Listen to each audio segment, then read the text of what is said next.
रानियों का कौन सी रानी कौन से नंबर वाली है, मैं आपको बिल्कुल विस्तार से एक एक रानियों के नाम बताऊं। आप लोग ध्यान रखिएगा और शांति से कथा को सुनो। पहला विवाह तो किसके साथ हुआ था? रुक्मणी जी के साथ, भगवान। और भगवान का फिर दूसरा विवाह हुआ जामवंत जी की बेटी जाम्बवती के साथ।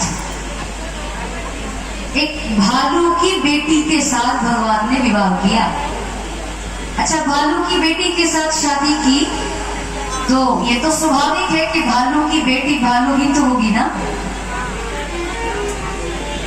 पर आश्चर्य है सुनने में कि भगवान ने भालू की बेटी के साथ शादी क्यों की।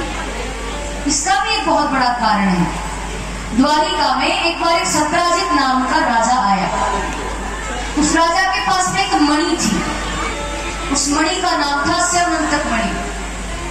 उस मणि की ये खासियत थी कि उसकी 10 घंटे पूजा अगर नियम से रोज की जाए तो वो मणि 2 कुंटल सोना निकाल करके आपको देगी। मणि की ये खासियत कि 10 घंटे उसकी पूजा लगातार यदि नियम से की जाए 2 कुंटल सोना वो देती थी। वो मणि सत्राजित राजा के पास थी। उसने लॉकेट बना करके गले में धारण कर ली। कहीं भी जाता सभा सुनने किसी राजा महाराजा के यहाँ तो लॉकेट की तरह गले में डाल करके चला जाता। लोग उसके बारे में पूछते, क्योंकि मणि है चमकती तो स्वाभाविक है सब पूछेंगे। पूछते तो फिर वो बताता कि इसकी ये खासियत है। एक दिन उसी मणि को लॉकेट की तरह गले में धारण करके वो सत्राजित राजा भगवान कृष्ण की सुधर्मा सभा में आया। भगवान विराजमान थे, द्वारिकाधीश, उनके मंत्री महामंत्री सब विराजमान। राजा भी आकर के विराजमान हुआ। उसके गले में वो मणि चमक रही थी। भगवान ने देखा तो समझ गए कि स्यवंतक मणि है, 10 घंटे पूजा करो तो 2 कुंटल सोना देती। भगवान को तो सब पता है। तो ऐसी हंसी मजाक करते हुए विनोद में भगवान ने सत्राजित राजा से पूछा कि राजन एक बात बताइए। उसने कहा बोलिए बोलिए। भगवान बोले कि आप घर में कितने लोग रहते हैं? सत्राजित राजा ने कहा कि एक मैं हूं, एक मेरी पत्नी है, एक मेरी छोटी बेटी है जिसका नाम है सत्यभामा, और एक मेरा छोटा भाई है जिसका नाम है प्रसेन। तो बस अब इतने ही लोग घर में रहते हैं। मैं, मेरी पत्नी, मेरी बेटी और मेरा भाई। भगवान बोले इतने कम लोग घर में रहते हो आप, और इतना सोना देने वाली मणि आपके पास। आप इतने सोने को लेकर क्या करोगे? कहाँ ले जाओगे इतना सोना?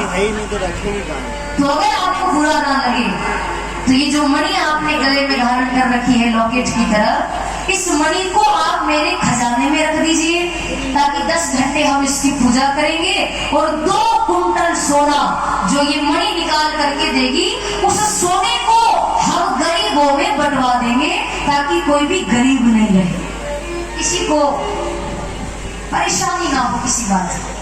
तो भगवान ने वो मणि अपने लिए नहीं जन कल्याण के लिए मांगी थी, और वो भी हंसी मजाक में बस एक बार कह दिया था कि कभी दे तो दे दे। तो अगर आपकी इच्छा हो तो मैं जबरदस्ती नहीं कर रहा। मेरे यहाँ किसी बात की कोई कमी नहीं। भगवान के यहाँ किस बात की कमी होगी? पर बस ऐसे ही मेरा भाव आया तो मैंने आपसे कह दिया। आपकी अगर इच्छा हो तो आप ये मणि मेरे खजाने में रख दीजिए। रील वीडियो मत देखना। राजा ने थोड़ा विचार किया और विचार करके बोला कि प्रभु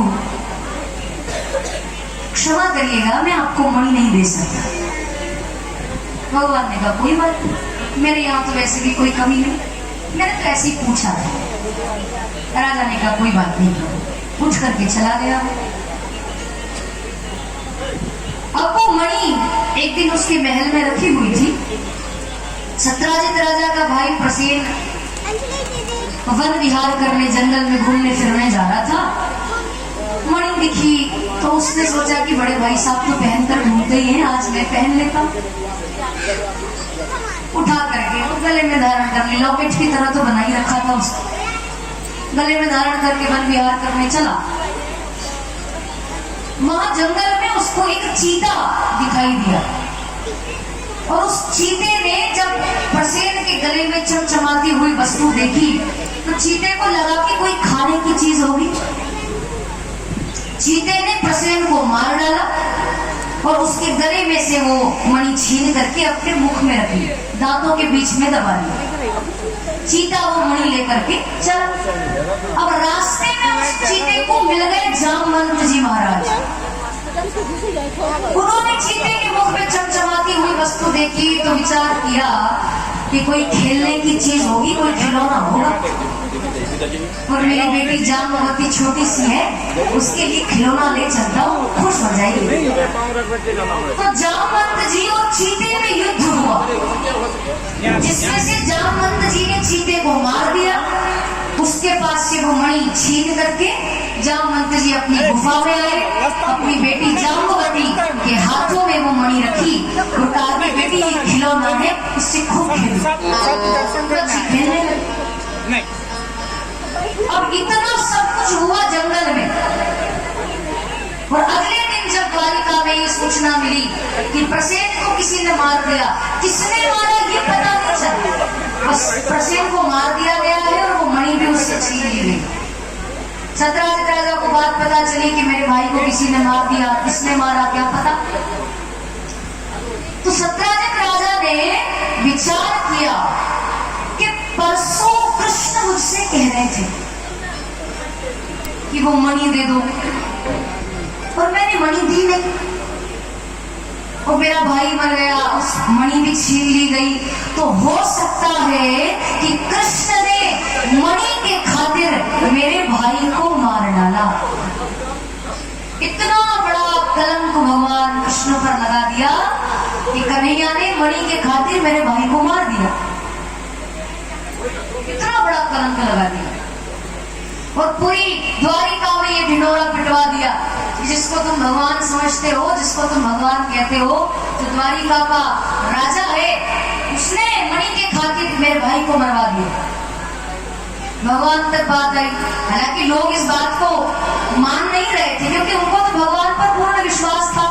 उनको पता है कि हमारे प्रभु ऐसा काम कर ही नहीं सकते, तो लोगों ने उस बात पर विश्वास नहीं किया।